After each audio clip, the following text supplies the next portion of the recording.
Hello, listeners! Jake here. I just wanted to say up top, we were having some audio issues for this recording, so it gets kind of weird. So I apologize in advance, but thank you for listening, and enjoy. Welcome back to the Bad Gamecast. I'm Jake. I'm Jason. And this is Alex. And we played Final Fantasy XIII.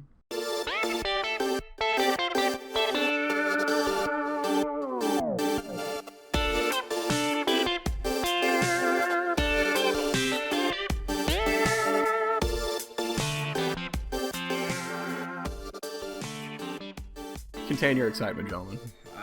Yeah. Woo! Why? The 13th entrance into this wonderful, storied video game franchise. Except it's not really, because...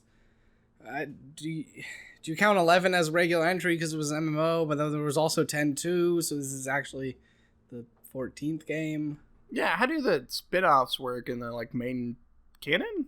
They're the only games that follow a continuous story. None of the other Final Fantasy games go together, except for 10, 10-2, and 13, 13-2, and Lightning Returns. Well, directly, because isn't 9 set before 7? Because of, I've never played 9 or 7. I don't think so. There's, Jesus, it's one of the characters is, Shinra. And, they're gonna set off in a rocket ship, I think. I've never played 9, so I'm not sure.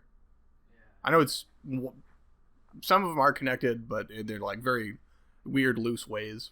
Yeah, everyone's Sid. Chocobos are forever. Yeah, Chocobos are the one constant. So, developed and published by Square Enix, released December 17th, 2009. This is the third game that we've played that's released in 2009. Yeah, I think there's a real core of just bad games in that, mid to late 2000s. Because it was really just people were churning out shit. And that's where a lot of our games have been from. Yeah, but none of them have been, shovelware. No, I was going to say, you don't churn out a Final Fantasy game. I mean, they kind of do. Well, development for this started in 2004. Yeah. God. So they wasted their time. Other games released in 2009. Fucking again. I think these are different games than what I've said before. You should just use the same games every time. I'm just going to compile a master list, and at the end of this episode, I'm just going to list every game released in fucking 2009. Oh my God. Overlord, Halo Wars, Harry Potter and the Half-Blood Prince, Bayonetta, and Ratchet & Clank, Future, Crack in Time, or something. I don't know. If you want to find other games released in 2009, listen to our other goddamn episodes. Why did you mention Harry Potter? Which were our other game released 2009 games that we played? God, I don't know. If they want to actually go back and listen to those episodes. Yeah, what was it? Last Remnant? Last Remnant. I thought that was 08. No, it was 09. Okay. So this came out the same year as The Last Remnant? Yeah. Oh my God, everything makes sense. What a great year for JRPGs. Truly a spectacular year. Great year. Yep. For Square Enix. Somebody got fired. I hope so. Somebody got promoted. Yes. That's a better one. Fuck. So before I get into the plot summary, let's start with the characters. There are 6 main characters. Lightning, or as I affectionately refer to, Thunder Bitch. Snow, who is Handsome Jack. Saz, Comedy Black Man. Vanille, Ditzy Aussie. Hope, fucking whiny wiener kid.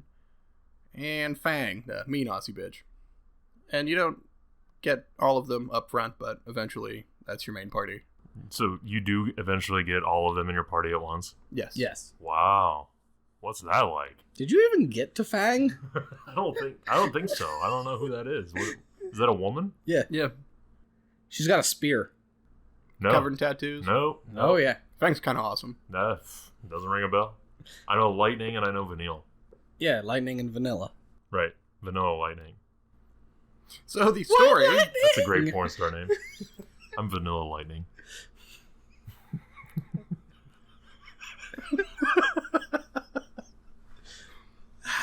Perfect. As a dude with a porn star name, do you want to be Lightning? Lightning or Flash or any of those? Thunder might be better, I guess. Thunder! Vanilla Thunder, though, sounds... It sounds like you got some weird shit. I gotta go upstairs for some Vanilla Thunder. That sounds like a stripper name. Some big ass white bitch comes out. Next up, Vanilla Thunder. Oh my god. She makes the ground shake when she walks. Oh, good shit. Oh, so the story is exclusively told through cutscenes. Right, yeah, we're here for Final Fantasy. Yeah, we're here for this real serious game, guys. Let's ratchet it down and talk about how, the game is 2 parts. It is animated, plot, and movies, and then it's the stuff you actually play, and they basically never touch. And a movie that's way too fucking long. Yes. Like, it's longer than extended Lord of the Rings movies. Not by much. So, I mean, you looked it up, and you said it was, 7 hours of cutscenes? Yeah, it's 6 hours, 57 minutes, so 7 hours. Yeah, so all those cutscenes is where all of the plot and character development happens, and then during the game, it's really boring. Yeah, it hops back and forth as you play through it between what's happening now. This fucker burp again? No, we just smell like that from dumplings. It just comes out of you. Yeah, it's coming out of your pores now. Yeah, if you would have been there for dumplings, you could stink too. Why would I want that? Because they're delicious. I don't believe you. They smell horrible. I don't smell it because it's coming out of I'm it. downwind from this guy. What are we even talking about? I'm talking about how the story works, how it cuts back and forth between That's a flashback to the city of Bodom, and then is that the one that explodes? No, that's where they pull the fallacy out of. What the fuck is a fallacy anyway? Yeah, yep. Okay. So let me get started, and then we'll talk about fallacy, and let's see, and Seath, and Pulse, and Grand Pulse. You've got and 5 Cocoon. minutes before I get way too bored. I know I'm about to walk out. Go. I'm not going to explain it in order that the game does it. I'm going to do it in chronological order to speed this shit along. Go for it. Oh my god. In the resort town of Bodom, on Cocoon, a fallacy is found by the government that says to purge everyone in the town for coming into contact with the fallacy. But what's a fallacy? The fallacy is a giant angel. That's not what I would have guessed. Yeah, it's complicated, man. It's stupid, all right? I feel like you can't understand what's going on in this game until you know what the hell this thing is. You don't find out what the fallacy are until halfway through the game. And you never find out if you skip cutscenes. Right. But they talk about it all the time like you should know what it is. Well, yeah, because in-game everyone knows what the fallacy are. Okay. So they don't bother to explain it to you until it's plot relevant. I see. That's fucking weird. So, the Maker made the planet, and the Maker also made the humans in the fallacy. Wait, just this planet? Yes. Okay. We're not on Earth, though. No. We're on Pulse. Pulse. That's the name of the planet. Well, technically we're on Cocoon. Okay, I do remember hearing about Cocoon. Cocoon is like a planet that it kind of orbits, but it's in the same atmosphere as Pulse. What? Yeah. So anytime you see Cocoon, it's like a moon. Man, I never got that at you all. You can see it. Well, yeah, you skip the cutscenes. There's at no point do you see one or the other in the background. I think I played the wrong game. I think we all did. So the fallacy are kind of like angels who are supposed to watch over Pulse and Cocoon. Only they have a war against each other. A civil war. A Marvel civil war. A fallacy civil war. And then infighting bullshit, blah, blah, blah, revealed later. Let's go. The government, run by the fallacy on Cocoon, wants to purge everyone because there is a Pulse fallacy found in Bodom, the resort town, aforementioned. Right? Sure. Okay. Lightning, Saz, Vanille, Hope's mother, a bunch of people on this train that are going to go supposedly sent to Pulse. But really what the government's going to do is just kill everyone. They all know this, but they get on the train anyway, which doesn't make sense to me. Lightning decides, fuck that shit. She's looking for her sister Sarah, who was taken by the government after the fallacy, the fallacy of Pulse found the fallacy of Cocoon found the Pulse fallacy. Yeah. I'm lost. I know, right? I mean, I'm trying. I have no idea what's happening. All right. How do I simplify this? I mean, I think I'm with you to an extent, but it's like, man, there's so many fallacies here and there, and it's like, my God, dude. Well, that was my problem with the plot, is you've got the fallacy. The fallacy turn your main party into Lussie. If they don't complete their focus, they turn into Seath. Everything sees something, and they throw it out there so goddamn constantly it's hard to focus up front. Yes, they turn you into Lussie, which, like, you get magic powers, and you're given a special secret quest, which is your... What is it? Focus. Focus. If you complete it properly, you turn into Crystal. If you fail, you, like, turn into a monster? Yep. Great. So, through explosions and shenanigans, your 5 main people, because you don't have Fang yet, are turned into Lassie. They get a vision of Ragnarok, which is supposed to tear apart Cocoon. Like, actually Ragnarok? Yeah, end of the world. Okay. All right. Well, end of one of the worlds. Right. I was about to say, well, we got more than one. So we're cool. Crystal, bullshit, blah, blah, blah. Let's... fuck this shit. A lot goes on. If you really want to, like, break it down that much, we've got other stuff to talk about than the convoluted plot of this game, which is a lot of interpersonal drama. There's parts of it that were good, like the character growth that happens in the multitude of cutscenes. Pretty good. Voice acting. Solid. Whatever. Your main party goes along, tries to fight the bad guys. Bad guys are like, nah, go fuck yourself. You're Lassie. Go down to Grand Pulse, the actual world filled with monsters, only part of the game that's open world. Shoot on back to Cocoon to go to Eden to fight main bad guy. Bullshit, bullshit, bullshit. Everything sucks. At the end, you save the world. Yes, kind of. And the motivating plot, the Sarah, Snow's Fiance, lightning sister, who turned into a crystal, uncrystallizes. Yes. And bullshit. As does Saz's son, Dodge.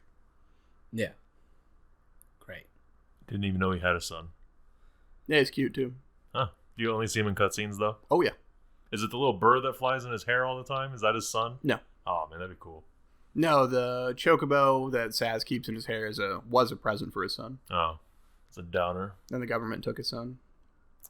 Man, it's because they're black. Well, it's because he was, let's see. That's what I said. So, black people are magic to you? Yes.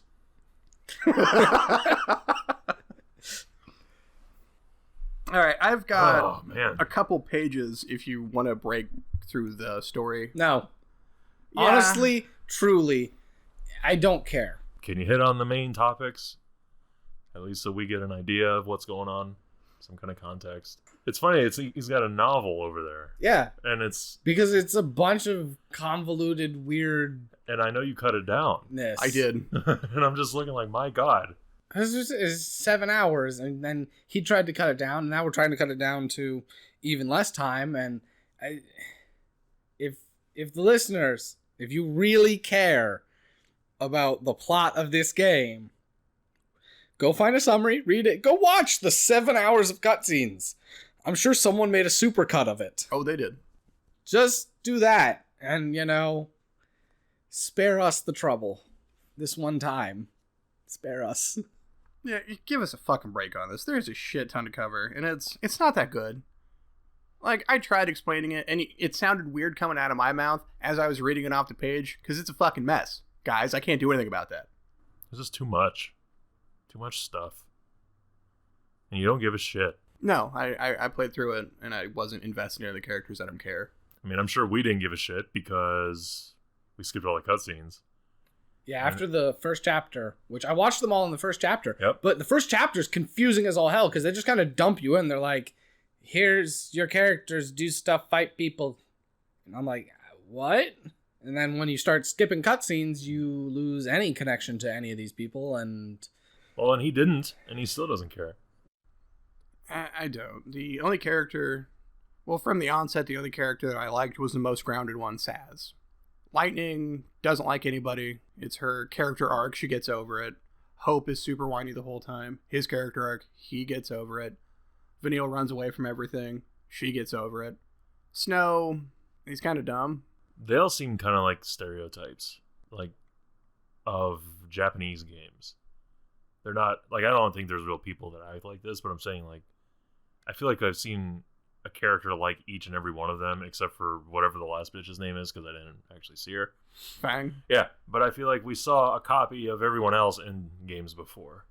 They do feel like sort of archetypal RPG characters. That's what I'm getting at. However, through the course of this long game, they end up working together as a team, which is something that I liked, which you wouldn't get not watching the cutscenes, where they all grow as characters throughout the game. It's not like a lot of RPGs, especially, where random people get together and suddenly, hey, we're all besties, let's go do the thing. They have to learn to work together.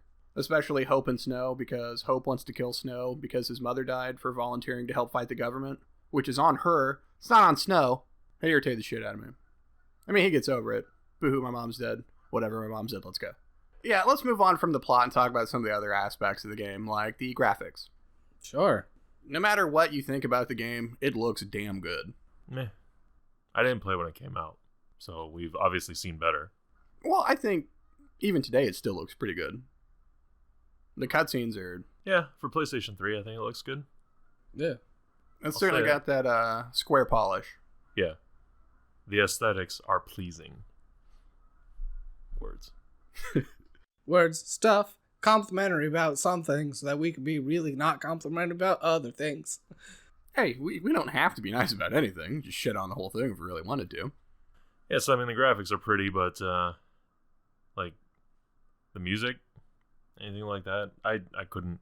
I had to play this game with the volume down. It's just so repetitive. While I liked the battle theme at first, the violin that plays, I thought was nice. After 10 hours of that, I couldn't even hear it anymore. I was working at Blockbuster when this game came out, and so it would play on a loop the entire time, like, because we had it up on a kiosk, and so that battle theme would play all day. So I already knew it, and now I get to hear it in action, and it's just, I hate it. This is the first mainstream Final Fantasy game not to include music from Nobuo Uematsu. Oh, that makes sense. Which it feels lacking. Like, where's the main Final Fantasy theme? Right. There is no... There is nothing that kind of brings you back and makes you think of other games. Like, there's no... what is I'm trying to say? Not fan service, but kind of fan service. You know, there's no... Well, I think the main theme, as they build on it in subsequent games, it's more than just, like, nostalgia. Well, sure, but there's nothing that takes you back to other games from this one. No. In fact, the only theme, like, the only music that really stood out to me was the Chocobo theme when you're at the theme park. And only because it had lyrics, which made me want to rage quit the game. Is it the same song? They just added lyrics? Or, okay, that's weird. Yeah. It was weird. I want to hear it. You should play it. You don't. It's not good. However, the rest of the music, it's kind of a testament that game music shouldn't itself be something that's the centerpiece. It's just background noise. And it worked well enough that I didn't consider it while I was playing, because I always play whatever we're playing with the game sound turned up so I can hear it.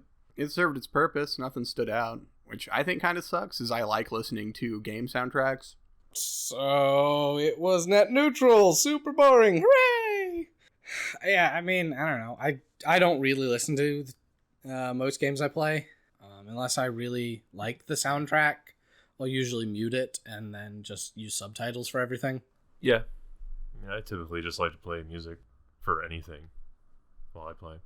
So I'm the same way. Along with the graphics, I liked the world design. Not the dungeons or like moving around, because it is a fucking hallway simulator the whole time until you're on pulse, and it's only for one section that you actually have like an open world you can move around in, and even that's in quotations. But I thought it looked good. When you're on Cocoon, like you're in the cities look cool. When you're going through the like garbage dump, I thought the garbage dump looked cool. When you're on Pulse, the hell? When you're on Pulse, I thought the monster design, wherever you were, and the world design, it looked really good. At any point, can you interact with the world? No. Yeah, you can select the save point to go to a shop, because there's no actual shop you can go to. I'm not talking about that. I'm like... And you can fight monsters. Yeah, so it's all just window dressing. Oh, yeah. Yeah. Okay. And that's, like, part of my issue. And, like, oh, you got these... When you're running through their endless, just linear levels, but then there's like, oh, look, you can jump up here. They put a little blue swooshy thing. and your character jumps like 30 feet through the air, and you're like, what? No problem. Yeah. Then continues on, except it's not like it's an alternate path. It's almost always just there's that one way to go. Or even if it is an alternate path, you only take the other way because there's an item over there. Yeah. And then they immediately converge again. Yep. Especially when you cut out all the cutscenes, so you're just repeatedly bombarded by how linear this game is. It's awful. Go straight, kill a thing, go straight, kill a thing, go straight, kill a thing. Next area.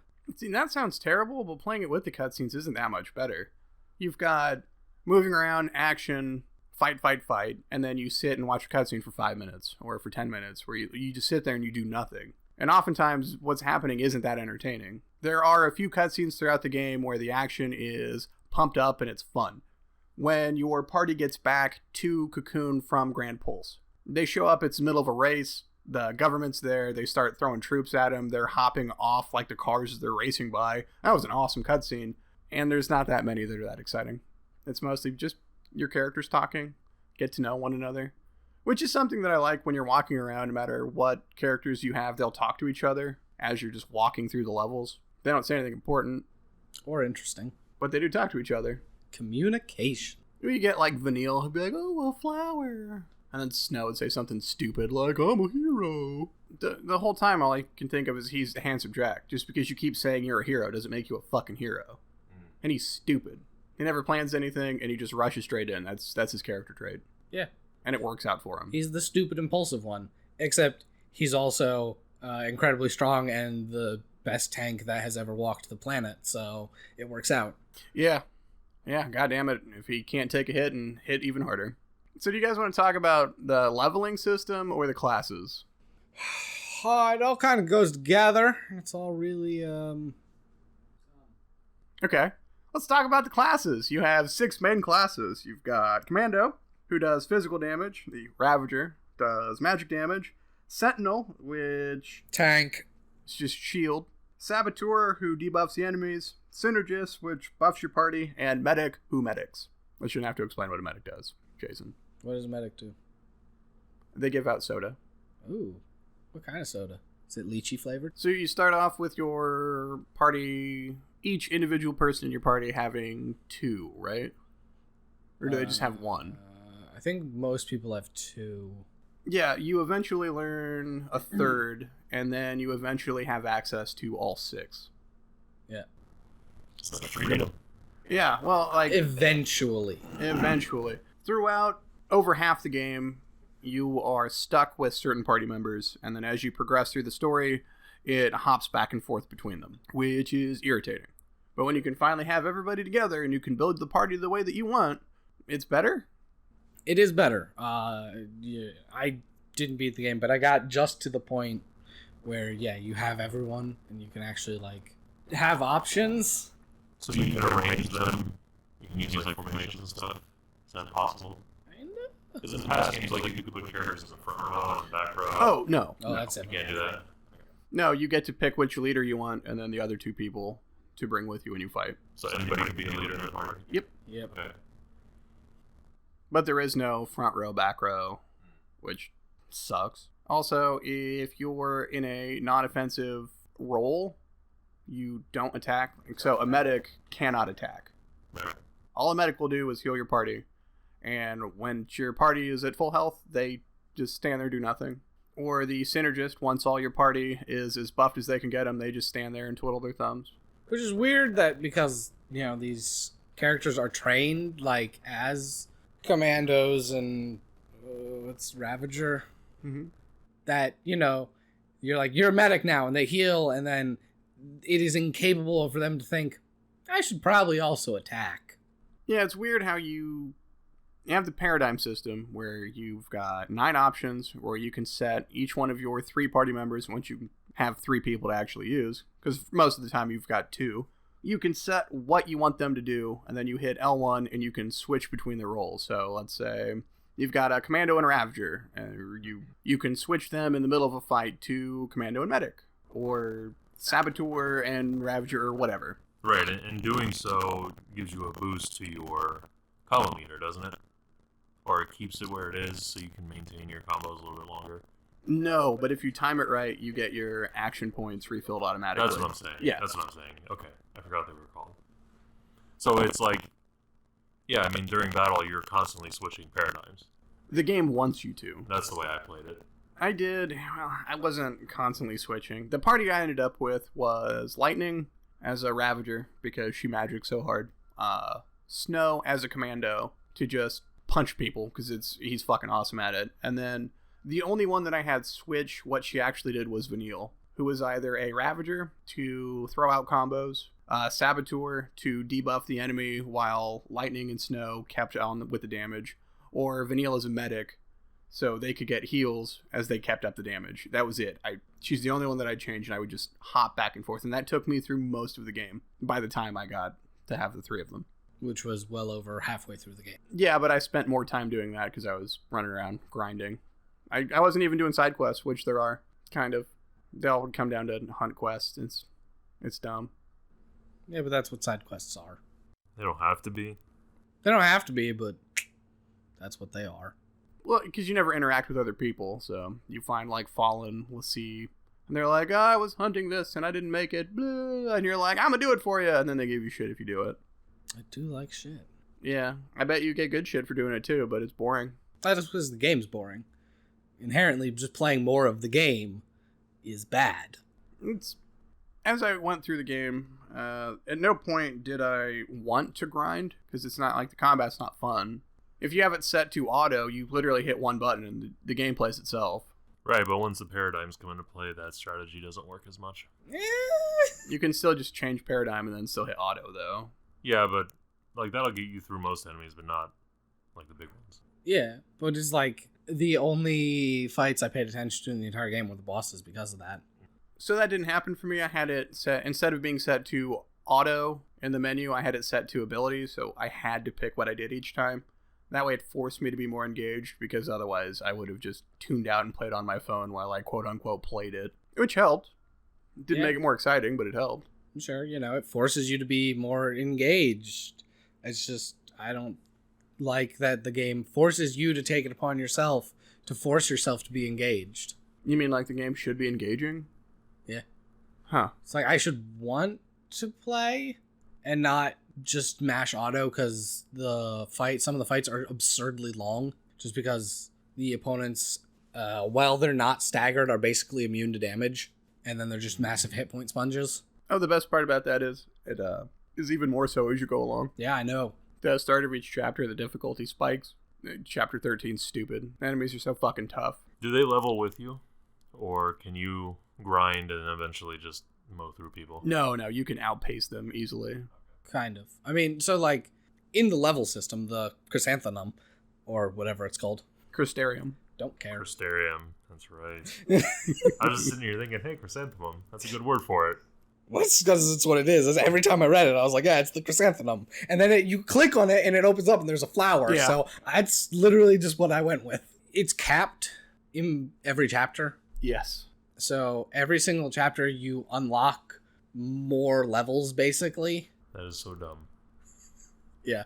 Well, once you open up the ability to dump points into any different class, you don't really run into that because you've always got points you can put somewhere. I did like how after every battle you get your CP points and you can essentially level up at any time that you want. I don't really like the skill tree, the way that it works, how you have a point that's say plus 10 to health, and then you just dump points into that until it hits the next one, which you don't really have any control over. It's, let's say, plus 10 to magic or plus to strength. There's no defense stat in here, which is driving me crazy. Oh yeah, there isn't. Like, I want to put armor on, so when I get hit, I can negate some damage, but no. You just hope that you have more health and take it to the face. Yeah. Explain it, Alex. I think you did a fine job. Thank you. I mean, it kind of reminds me a lot of 10's level up system. That's so dumb. I was just going to be like, oh yeah, just go ahead. 10. Good. Okay. Because 10 has the whole grid that you follow. Yeah, 10, explain your level up system. Well, fuck it. I tripped all over it. Now I'm just going to sit back quietly. Okay. So, Final Fantasy X, the level Final up Fantasy system. X, yes. The level up system, you have a grid that you go through, and it's all, preset. So, like, the next thing you're going to get is +5 attack. And so as you go through, and then it's also, at least the American version was gated by lock keys that you got as drops. Yeah. I remember playing that game and thinking that that level system was really just kind of overwhelming when you looked at it. Like, there's just so many different ways you could go. Yeah. Speaking of 10, specifically. Because it gave you this giant map, and you could really go anywhere, even though you had a character who was the main, like, big melee and tank dude. You could turn him around immediately and just drive him straight into White Mage area. Just be like, now he knows Cure! So it's similar to that, but without the openness. Yeah, and in 10, once you go to, like, the White Mage area, you're just going through there. So you're going to get a lot of, like, magic and the heal spells. But because 13 branches, like, at the beginning, you level up Commando separately than everything else, you know? That when you level, you can always just go back to Commando and grab some more attack and health, and that's in there. Yeah, but each one isn't that specialized. It's more True. the abilities that you can eventually learn by going through it. Because let me think of words before I open my mouth. No, just talk. Go. There were times when I would find you would level up strength as much as Ravager as you would Commando. Or the same thing with magic, where Ravager, it's all magic attacks, but I got more strength in Ravager and more magic in Commando at certain levels. Mm-hmm. I mean, it doesn't feel like it's distributed in a way that makes sense for the class. I didn't find that to be that big an issue. As you're just going through getting general upgrades, it's whatever. But it's kind of a pain when you just want to hit harder with magic. Lightning, throw lightning harder, but you can't because all of hers is, she's stronger now. With a sword that she never uses because she throws spells. So you're saying you want more freedom with a leveling system? Ideally, yeah. If you had a giant tree like 10 had, or a map, as you said. I've never played 10, I don't know. If you had something more like that, I would probably like that more, as in you get the freedom to go which direction you want to go with it. But overall, like, I didn't hate this level up system. I did like how, if you wanted, after every battle, assuming you had enough points, you could do that at your leisure. You know what it reminds me of? It's like it's almost too basic. If you're playing Pokemon, for example, you level up your Pokemon, and each level they get what seems like a random improvement to one of their stats. Sure. Like I know it's not random, okay, but if you're playing, like you can't dictate what happens. You can't dictate if your speed goes up or your attack goes up. Kind of. And so, oh my god. And so, You can't even look at me now. For Final Fantasy 15 kind of doing the same thing. I mean, it gives you this illusion that you have the choice, but if you were to go along this path, then you're only going to unlock specific things in a specific order. So it's kind of prohibitive, I think, in that it's too basic. It's basically decided for you how you're going to level up. Oh, absolutely. Just like Pokemon. I'm not even opening that can of worms. I'm talking about like the old ones, like, because I'm sure there's more layers to it now than there were 20 years ago. Yeah. Yeah, well, the last time we talked about Pokemon, I said Blue was better than Red, which I owned Red, and I only played Red. I never played Blue. And then you guys got all shitty about it anyway, so I'm out. Whatever. I opened my mouth like I was going to say something, but I don't have anything left to say. Yeah, sure, there's a level system. It's, as you said, it basically pre-recorded. This is how you level up. So it's not really interesting. It's just a matter of getting the points to get to those levels. Right.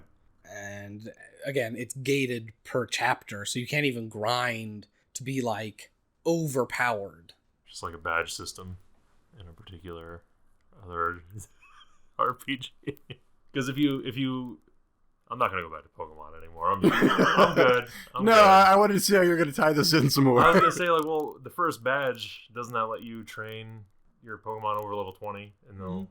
So it's kind of the same thing. Like, you can't go into Brock's gym with a level 30 something. I mean, you can. It's not going to listen to you. It might not. Yeah. Though your starter basically always listens to you. Mm. So even that is kind of gated. Kind of, yeah. To try to prevent you from doing that.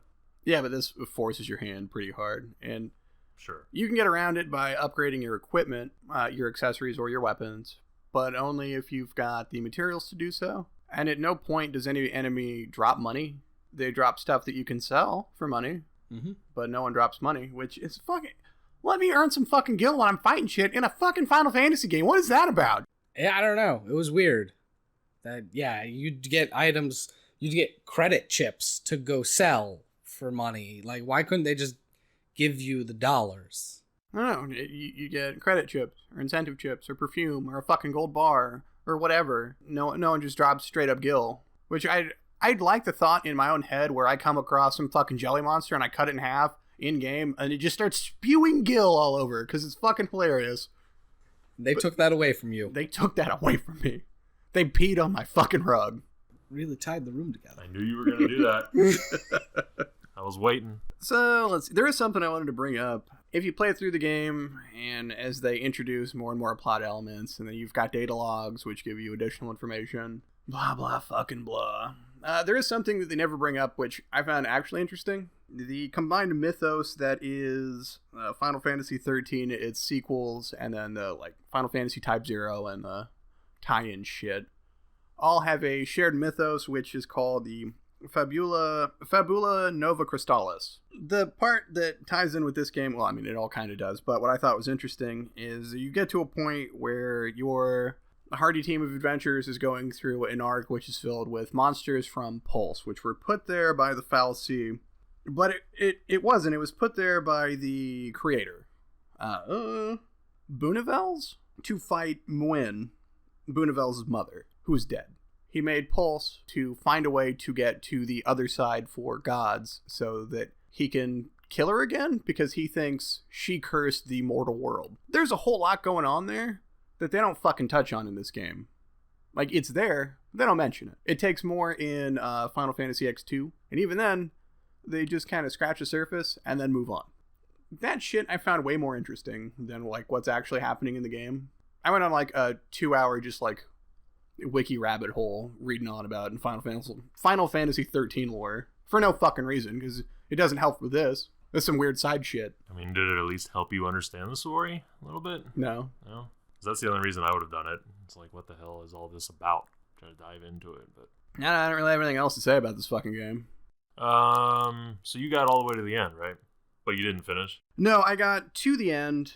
I got to the final boss fight. It's a 3-part fight between your main protagonist through the game, Bartandalus, who's a Fal'Cie, making jerk-off motion, who wants to awaken Orphan to destroy Cocoon because the giant human sacrifice will bring the Maker back, and that's what the Fal'Cie want. But the Fal'Cie can't destroy Orphan. Only the humans can because plot reasons, and that's why you guys are supposed to be Ragnarok to fight him. So you fight Bartandalus, who's pretty easy. He then falls into this liquid metal pool and fuses with Orphan, and that fight is stupid hard. And then after you beat that one, you then fight Orphan on its own, and then once you kill Orphan, Cocoon starts to fall from orbit. And is that how the game ends? The game ends with Lightning, Snow, Saz, and Hope turning to Crystal. Vanille and Fang turn into Ragnarok, hop down to Pulse, and form this giant crystal pillar which holds up Cocoon.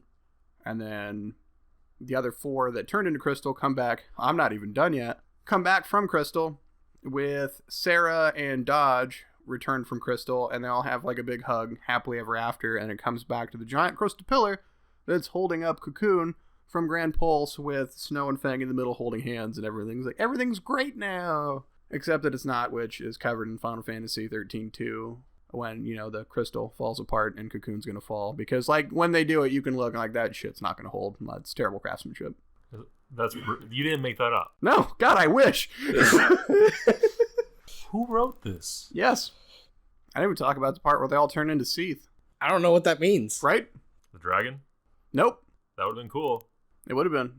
Fang turns into a partial Ragnarok. She tries to fight Bartandalus and Orphan. It's just supposedly they just call themselves Orphan. You might as well be making up names. Yeah, it doesn't work, and he just ends up torturing her, and then Vanille cries about it. True story. Well, the one thing I actually want to ask, because you got to the end, you didn't finish it, but if you care, I think this game's trophies are pretty easy. All you got to do is basically beat the game. Yeah. So it might be an easy platinum, some kind of incentive to play it if you can beat it. You have to at least do a New Game Plus for the platinum. Okay. You get most of the trophies just for playing through the story. Yeah. Some of the more difficult ones are max all of the levels for all of the classes for every character. I saw that one. Every character has to hold every weapon they can equip. Oh, God. Yeah. Well, most of them you just find along the way. I think there's a couple you buy, like the Gabolg, to tie it back to Last Remnant. So dumb. I wish it was a cannon. I do too. I never used it. It was fucking stupid. But I saw that it was a spear and I was pissed. I was like, legitimately, if this was a massive fuck off cannon, I'd be amused. If she got a fucking stupid eye patch while she used it, I'd have been in on it. We're talking about Last Remnant, the best game ever. The game that was... Better than Final Fantasy 13? It was Final Fantasy 13 minus. Oh. Final Fantasy 13 is Last Remnant plus. Okay. That's, I'd like... It does a lot of things that the Last Remnant did, except slightly better. Last Remnant was so goddamn boring. What is some of the stuff that it did better?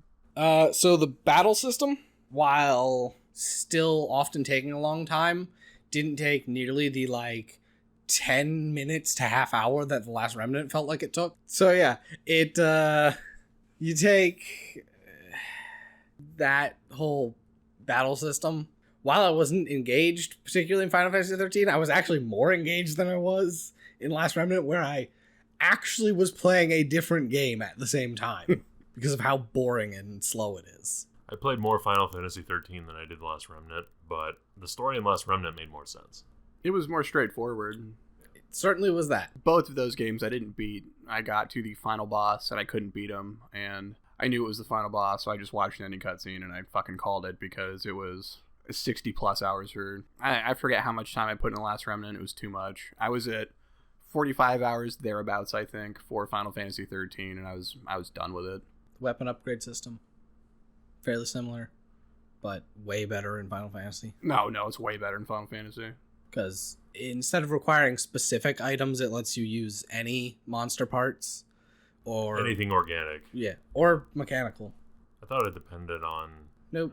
The organic parts aren't worth as much experience-wise, but you get the experience bonus as you use them, up to ×3.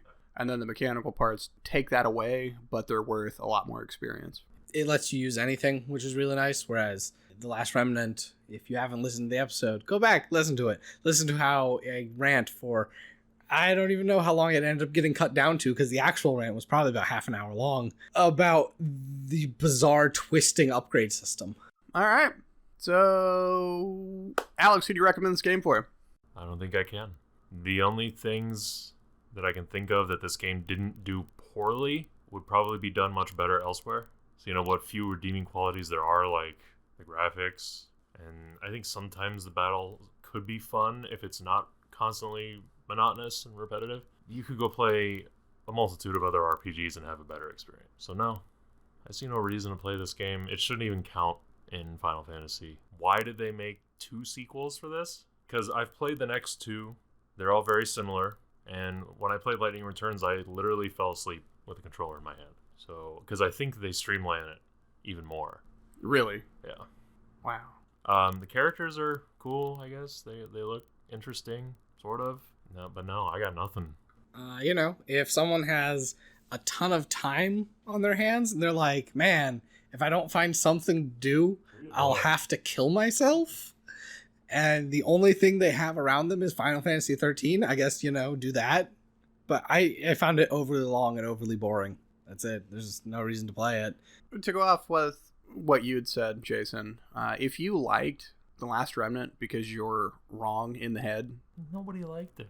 People do. There's a fucking strong community out there of people who fucking love Last Remnant. Those sick fucking bastards. There's probably a strong community of people who love this game, too. There are. Like I told Jake, there's reviews. This game's getting 8s from... Out of 100, right? Yeah. No, yeah. out of 10. And these are like large review sites and small ones giving it positive reviews. Yeah. If you didn't like Last Remnant, don't play this. If you did, you'd probably like it, but I don't recommend this for anybody. It's... Well, we've gone through it. I'm not... I could see it, funnily enough, getting good reviews, because a lot of review sites only play a little bit. Yeah, right. If I played an hour of this game, I might not hate it. I might not be really, into it, but it'd be okay. 30 hours later, and it's still the same boring game. I used to see that a lot with Deadly Premonition. You ever played Deadly Premonition on the 360? No. Have you? A little bit over at your place, but I've never sat and played the whole thing. So you've probably only played the beginning, if anything. No, it was somewhere right in the middle. But anyway, that was what I kept finding with that game, is people are giving that game like twos out of 10 because they think, oh, well, this game's shit. It's like, well, you kind of have to play it more than an hour. And Final Fantasy is kind of the opposite of that. Like, if you only play it for an hour, it's not so bad. I mean, like he said, it's a little slow, a little easy, repetitive in the beginning, but not offensive. It doesn't truly get there, I think, until right where I stopped. No, I was telling Jason, I think I was telling you too, Alex, that the longer I spend away from the game, the less I hate it. I don't like it, but I don't like abhor it like I did like as soon as I was done playing it. Like, fuck this game. I just want to break the fucking disc and never want to look at it. I'm now like 100 hours into a pair of Square Enix games that we've decided to play. 100 hours. Yeah, let's not do this anymore. I used to like Square. Yeah, no, that's the horrible part. Is I'm looking back and I'm like, I still love 9. I really enjoy 10. The Final Fantasy Tactics games are some of my favorite games ever. Hard to find now, too. Yeah, but that's all old stuff. Yeah. PS1. I would not trust Square with games now. Well, have you played 15? No. I think 15 is really good. I hear 15 was good up till the very end, which was a hallway simulator that we just spent time playing. Oh. I mean, another hallway simulator. Which, didn't they change the ending? I So don't know. it wasn't that. I don't know. I don't have anything else to add. All right. Emails? Emails! We don't actually have any emails still. Yay! Someone email us! But, Yeah. so we're going to keep on just throwing out questions, which I don't know if he actually told you because I came up with a question to ask us. No. Oh, good. So you're going to be put on the spot. Okay. I'll answer. He might answer first.